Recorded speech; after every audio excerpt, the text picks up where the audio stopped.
তো guys guys guys আগে এই ভিডিওটি দেখো, তারপর এই ভিডিওর ফানি কমেন্টস পড়বো। Let's go. রমজান, হ্যাঁ বাবা। তুই কি সিগারেট খাস? না বাবা। সত্যি করে বল। কসম আব্বা, আমি সিগারেট খাই না।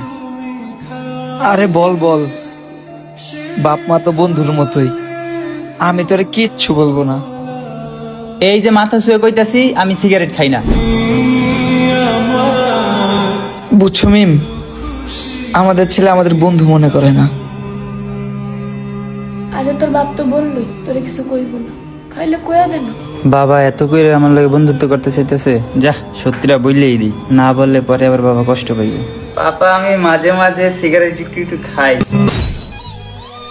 এটাই শুনতে চাইছিলাম। ও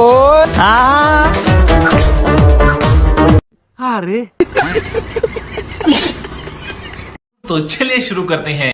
সম্পর্ক বদলে গেল একটি পলকে। প্রথমে তো ভাবছিলাম মিয়া খলিফা। ভিডিওটা শেষ পর্যন্ত দেখার পর চোখ দিয়ে পানি পড়ে আবার নাক দিয়ে ঢুকে গেছে। সঠিক বলেছেন।